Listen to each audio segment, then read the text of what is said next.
Oi pessoal, eu sou a Juliana e hoje é dia de falar sobre as minhas leituras recentes. Eu li um clássico que ele é divertido. Este aqui é um clássico italiano que foi publicado em 1904. É o falecido Mattia Pascal, de Luigi Pirandello. Inclusive o autor, ele foi agraciado com o Prêmio Nobel de Literatura, deixa eu ver que ano que foi, em 1934.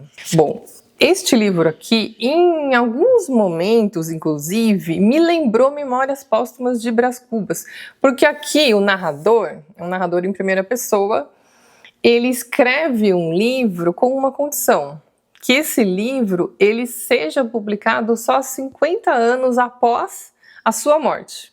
Então, ele vai contar a história da sua vida, da maneira dele, né, do ponto de vista dele. Então, assim, tem cenas aqui muito divertidas, principalmente no começo, tá? Essa primeira vida dele, porque ele conta um pouco sobre a sua infância, a sua família, o seu casamento, só que, e tudo isso tá muito divertido, tá? Foram grandes risadas aqui nesta leitura. Só que chega um determinado momento da vida dele que ele não está satisfeito com a vida que ele tem. E ele está viajando e sai a notícia no jornal que ele está morto. Encontraram um corpo lá, identificaram como sendo ele. E ele deixa então, porque ele ganhou um dinheiro ali no jogo. Então ele aproveita e deixa essa notícia, então deixa o pessoal achando, a sua família achando que ele foi, né, partiu dessa. E vai então fazer uma nova vida. Então até esse momento ele tá assim muito feliz, é como se fosse uma nova vida. Ele vai construir, né? Vou construir um novo eu, vai ser tudo diferente agora. Ele tá muito alegre, então ele tem a liberdade agora ele vai fazer o que ele quiser, tudo lindo, tudo maravilhoso. Será? E aí então, eu não vou trazer spoilers aqui não, tá? Isso é só o comecinho, é uma sinopse mesmo aqui da história. Então, como que vai ser depois, então? O tempo passando. Porque no começo é tudo lindo, né? Tudo maravilhoso. O começo é muito bom. Tudo é perfeito. E depois, né? Então, isso é muito interessante. E depois disso, então, que vem as reflexões. Primeiro veio a reflexão, como que ele chegou nesse ponto da vida dele que ele está tão insatisfeito, tão infeliz, que ele não é o protagonista da própria vida dele. Enfim, isso já traz uma reflexão. Mas depois, então, nessa segunda vida, será que ele mudando de lugar, se ele mudando de realidade, será que ele realmente vai mudar tudo mesmo na vida dele? Ou será que ele continua sendo eu? Eu não, ele. Será? Porque, né, mudou o nome, foi para um outro lugar, onde ninguém o conhece. E como que vai ser isso daí? Né? No começo está ali viajando, está curtindo, mas e depois? É ele com ele mesmo. Como é que fica essa história? E a vida anterior dele também? Será que ele vai simplesmente esquecer essa vida? Será que é tão bom assim ser sozinho, ter toda essa liberdade? Será que é tão bom assim? Ou será que as nossas coisas ficam com a gente? Fica dentro da gente e não fora. Será que a gente tem que resolver as coisas aqui dentro primeiro? Não adianta culpar os fatores externos. Então assim, gente, não é spoiler, tá? Tem muita coisa aqui para acontecer e é um livro muito divertido. Você vai dar risadas aqui. Me surpreendeu muito porque eu acho difícil achar um livro assim que traga essas duas coisas na mesma história, né? Essa coisa divertida e também reflexiva. Reflexão sobre até que ponto a gente consegue fugir da gente mesmo e também os fatores externos e sobre a vida e sobre o nosso legado, sobre se a gente não estiver mais aqui, o que resta? Quer dizer, melhor nem pensar muito nisso, né? Mas esse livro faz a gente pensar também, sabe? Em várias questões. Então me surpreendeu muito essa leitura, gente. Que bacana, que leitura boa. E é uma leitura fácil, uma leitura fluida, uma leitura assim, eu nem sei se eu li em 3 dias, eu não sei ao certo, assim, mas uma leitura fácil e você quer saber, assim, as coisas acontecem rapidamente, então você quer saber, nossa, como é que isso vai se suceder, sabe? Assim, como que isso vai terminar? Vai ter um acerto de contas? as fichas vão cair aqui para ele. Gente, é muito bacana, sabe? Muito bacana mesmo. E aqui depois no pós-fácil também, bem interessante esse pós-fácil, tá? Que tem nessa edição aqui da editora Unesp. Ele conta histórias que aconteceram de fato, né, naquela época da publicação. Tem um caso também que foi noticiado em jornal também que aconteceu. Então, ele fala que essa questão não está tão distante assim da realidade, sabe? Então ele coloca aqui fatos até ocorridos. Ó, tem um caso real que aconteceu um pouco depois, em 1920, de uma história muito parecida com essa daqui. Algumas reflexões que eu anotei aqui sobre essa história. Olha só, o quanto de responsabilidade você tem de ser colocado numa situação ali dolorosa, numa situação absurda, numa situação que você não suporta, que você está representando algo ali na frente dos outros, mas você não consegue sentir, sabe? O quanto você faz isso para representar algo para os outros e quanto isso é importante para você mesmo. E de repente isso fica pesado demais, porque isso de repente não é você de verdade. Então assim, de repente que difícil chegar a esse ponto que a melhor coisa que poderia acontecer para o Mathias Pascal era ele ser dado como morto e poder recomeçar. Então, poder ter uma nova vida, um novo nome, uma nova realidade. Então, assim, que sofrimento em vida ele criou? Até que ponto, né, se chega a essa situação? E você vê que não é algo tão distante assim. As pessoas às vezes estão em relacionamentos, em trabalho também consome muito. Eu acho que o trabalho tem uma função primordial também, central na vida da pessoa, pode trazer muita infelicidade, pode trazer muitas coisas boas, depende de como encarar, né, do que ele trabalha, do que faz sentido para a pessoa. E quanto essa situação de você não ser verdadeiro consigo mesmo, de você estar representando ali, você ser uma marionete, o quanto isso pode dar uma morte a si mesmo, uma morte em vida. E por isso até que essa morte para ele foi tão libertadora.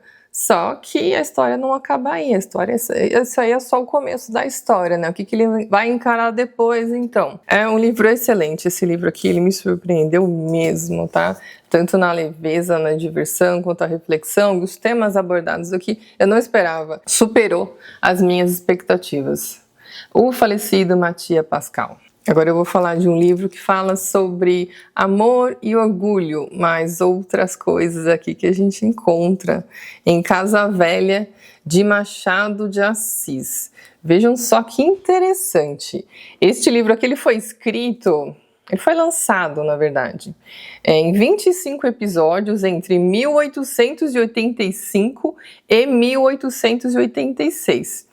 Mas ele foi publicado como livro só em 1944. E essa história, ela é ambientada em 1839. Então nós temos aqui um Brasil imperial. Esse é o mesmo ano, inclusive, de nascimento de Machado de Assis. Aqui é um padre que vai contar uma história do seu passado. É um padre que ele está relembrando, então, quando ele quis escrever uma obra política. Ele queria escrever um livro sobre o reinado de Dom Pedro I.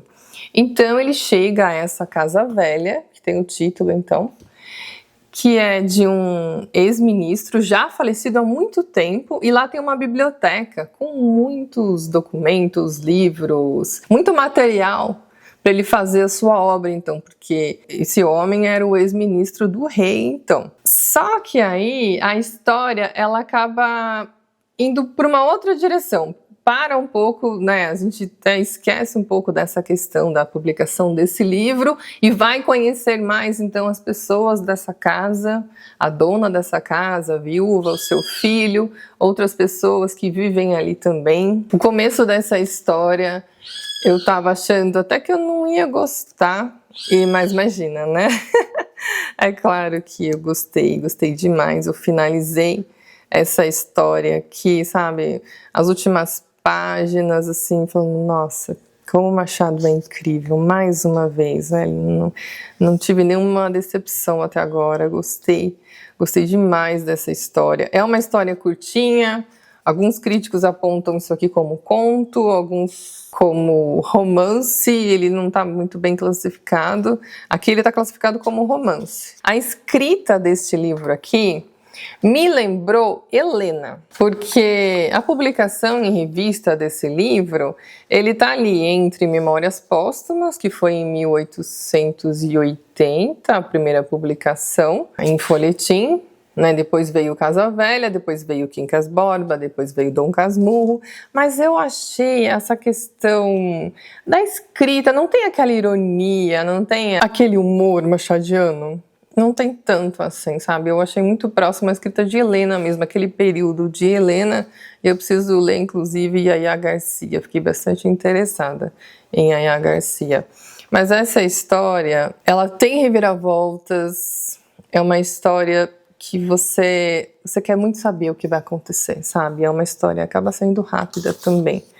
Porque fica muito interessante. Você quer saber quem está dizendo a verdade aqui, tem questões aqui de família, questões sociais, interesses, casamento. Aqui seria então um drama familiar, mas aí nós temos como fundo ali um fundo histórico, questões históricas do Brasil.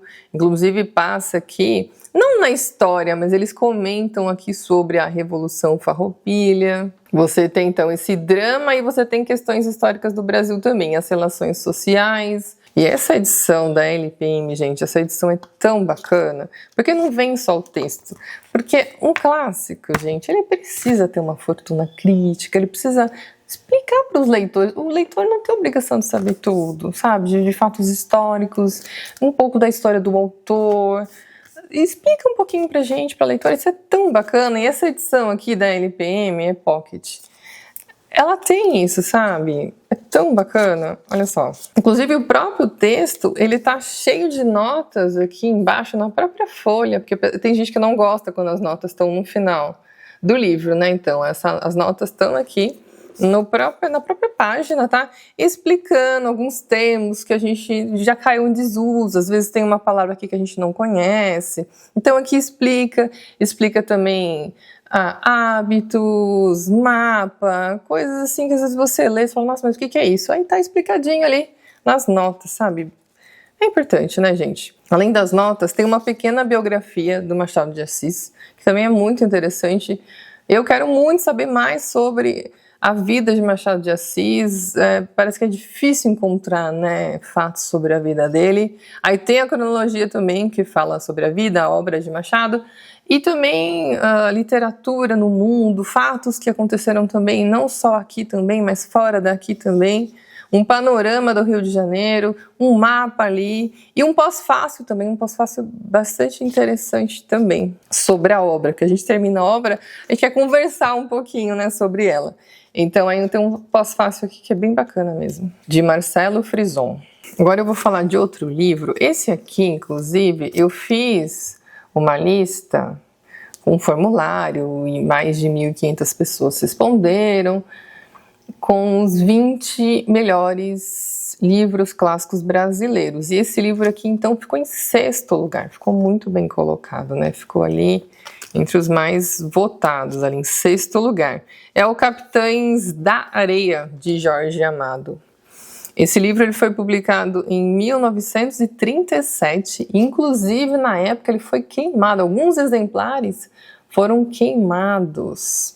Esse livro aqui é forte, tá? Fica o aviso aqui para os mais sensíveis, não tem como. A história aqui é sobre crianças abandonadas. Então não tem como romantizar uma história assim. Então vão ter questões fortes aqui, tá? Acontecimentos, porque Jorge Amado, ele traz à tona aqui a situação dessas crianças que muitas vezes não tem família, não tem um lar. Mostra, inclusive, o Estado, como que ele cuida dessas crianças. Muitas vezes a criança, ela prefere ficar na rua, eles fazem um grupo ali então, como se fosse um cuidar do outro. No caso, os Capitães da Areia tem até um chefe que é o Pedro Bala. Então você vai conhecer o Pedro Bala, você vai conhecer outros personagens aqui, jovens, crianças de todas as idades, você vai conhecer as histórias da vida deles. Olha, não tem como não mudar, assim, não refletir, não pensar sobre essa situação, pensar até hoje como essa situação ainda é atual, quanto faltam aqui para essas crianças um apoio, um carinho, educação.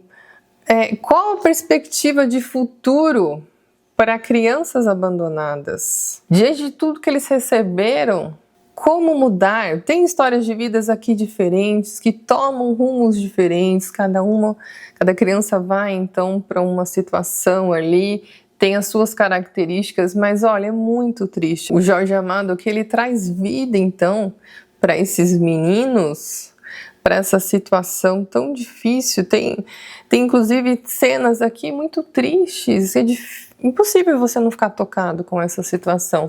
Uma cena aqui, por exemplo, do carrossel, que os meninos vão para um carrossel brincar. Você vê que eles ainda são crianças. E é um momento de alegria ali para eles, né? Que eles esquecem então que eles não têm família. Eles simplesmente fecham os olhos e vão girando naquele carrossel.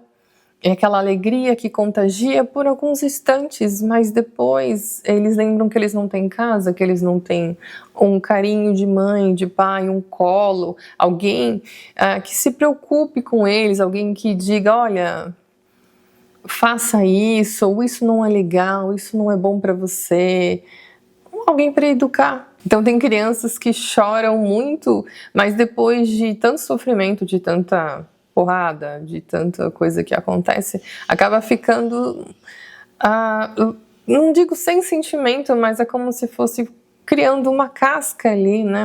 E acaba criando também situações, fazendo situações ali, porque se revolta. Cada um vai encontrar um refúgio, então, num lugar diferente. Apesar de eles estarem juntos, você tem aqui um menino que é chamado de professor, que ele gosta muito das artes, ele gosta muito dos livros. Tem o Pirulito, que ele gosta de...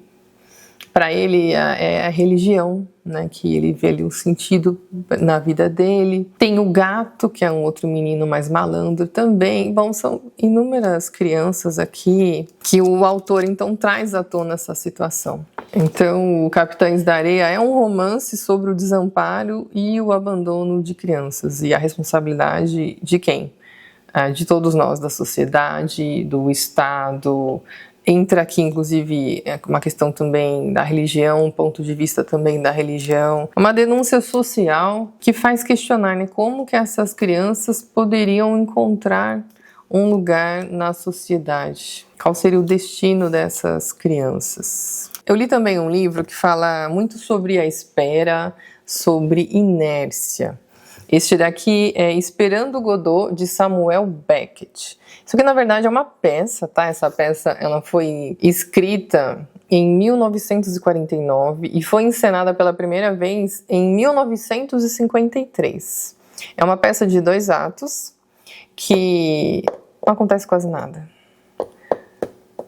Aqui nós temos 2 personagens, é o Vladimir e o Estragon. Não sei se é assim que fala, Estragon. E eles estão esperando, então, Godot. E conforme você lê, você precisa trazer aqui algum significado para isso, tá? Senão não vai ter muito sentido, não.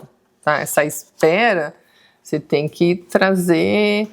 O que seria essa espera, então? Porque eu marquei aqui alguns diálogos deles, né? Por exemplo, sempre um tá querendo ir embora. Não, vamos embora. Eles estão lá esperando Godot. Ele fala, não vamos embora. A gente vai ficar aqui, a gente vai ficar esperando Godot. E mais uma vez, né? Então, o que a gente vai fazer? Aí o outro fala, não vamos fazer nada. O mais prudente é não fazer nada. Vamos esperar, então. Vamos esperar Godot. Então, assim, eles repetem isso várias vezes, então tem até uma questão, às vezes, de esquecimento, uma falta de memorização, uma falta de aprendizagem, uma falta de aprendizagem mesmo com o que está acontecendo. Parece que todo dia acaba ficando igual, né? Uma coisa muito monótona. E olha só, o Vladimir fala, vamos esperar até estarmos completamente seguros. Eu estou curioso para saber o que ele vai propor. Ele e o Godot, mas eles nem conhecem Godot. Eles estão esperando por algo ali que eles não têm certeza. Aí o outro pergunta, o que a gente queria dele mesmo? E o que o Godot respondeu? Aí o outro fala assim, que ele ia ver, que não podia prometer nada, que precisava pensar mais, dormir sobre o assunto, consultar a família, consultar os amigos, os agentes, os correspondentes, os registros, o saldo do banco, antes de se pronunciar. Nada mais normal, não é mesmo? O outro pergunta, mas qual que é o nosso papel nisso tudo? Então é um livro que fala sobre essa inércia, sabe? E você precisa colocar essa espera de Godot em outras situações também, sabe? Porque nada acontece. Nada a fazer, eles repetem muitas vezes, nada a fazer. Você vê assim, falta de valor no hoje, como todo dia tá sempre igual, e só no passado era bom, só no passado eles eram pessoas distintas. Agora não, agora só espera, e um dia é igual ao outro, não existe aprendizagem, apenas a espera, nada a fazer. E tem um livrinho aqui, esse livrinho ele tá no Desafio Literarteiras. Este daqui é o Ideias para Adiar o Fim do Mundo. Às vezes eu falo Ideias para o Fim do Mundo, mas não é. É Ideias para Adiar o Fim do Mundo, de Ailton Krenak. Esse é um livrinho curtinho, na verdade, é uma adaptação de 2 palestras e uma entrevista que o autor indígena fez. E ele fala, eu senti assim, sobre criação de ausências, né? A gente fala muito sobre criação de conteúdo, mas não é uma crítica sobre a criação de conteúdo. Na verdade, estou falando aqui da criação de ausência, porque a nossa sociedade, é falado aqui, né? Que a nossa sociedade, ela é muito marcada por essa necessidade do que ainda não tem, do que se quer. Ele diz aqui que as pessoas não têm mais vínculos com a sua memória ancestral, que vai dar essa referência de identidade, é sempre olhando ali para frente, e é claro que se olha para frente também, mas nós temos as nossas referências também são importantes. Ele fala inclusive aqui no mito da sustentabilidade das empresas, né, que eles fazem para justificar o assalto que as empresas fazem, então as grandes corporações fazem, então a natureza, e também questiona sobre a questão da natureza, da terra, de nós, né, ser uma coisa, e não essa separação, né, da terra e da humanidade. E ele fala também, eu lembro, no momento, ele fala para refletir sobre o mundo que a gente está deixando também para os que virão. Talvez a gente não veja como vai ficar, mas precisa ser pensado nessa responsabilidade do que o mundo que os nossos filhos, netos receberão, que a gente vai deixar, né, como legado. Aqui é o ponto que mais me chamou a atenção, então, este livro aqui. O nosso tempo é especialista em criar ausências, do sentido de viver em sociedade e do próprio sentido da experiência da vida. Quem ainda é capaz de experimentar o prazer de estar vivo? Nós estamos nos tornando, nós já somos, né, um tipo de sociedade que só consome, que só quer mais, e não para olhar para si próprio, para olhar para dentro, para olhar para a natureza, para agradecer, para contemplar. E quanto essa necessidade do fora, né, do consumismo, a experiência de pessoas em diferentes lugares do mundo se projeta na mercadoria. Significa que o quê? Que o que é importante está onde? Está fora de nós. Olha a ideia de realidade em que nós vivemos.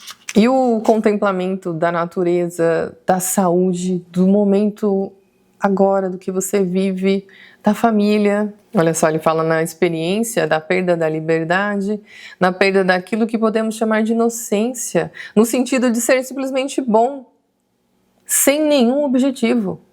Ser simplesmente bom, sem nenhum objetivo. Uma leitura rápida aqui também, tá? Parece uma conversa mesmo, parece que você está tendo uma conversa aqui com o Krenak. Interessante os questionamentos que esse livrinho aqui traz, especialmente sobre essa questão da ausência, né? A sociedade que traz aí a ausência. Aí vai se perdendo, então, o sentido da vida, o real sentido da vida. Gente, tem aqui também o Primo Basílio, de Eça de Queiroz. Eu nem comecei ainda, tá? Mas eu não esqueci. Isso aqui foi a escolha de vocês. Foi o livro mais votado por vocês, então eu vou ler, tá? Vou falar para vocês aqui sobre a leitura, então, do Primo Basílio. Em breve eu volto aqui para falar, então não esqueci, tá bom? É que ainda não deu tempo de ler. Então, essas foram as minhas leituras. Me conta aí o que você leu nesses últimos tempos, se tem alguma indicação, vamos fazer essa troca aqui que é muito positiva, tá bom? Obrigada pela companhia, um beijo grande e tchau, tchau. Até logo!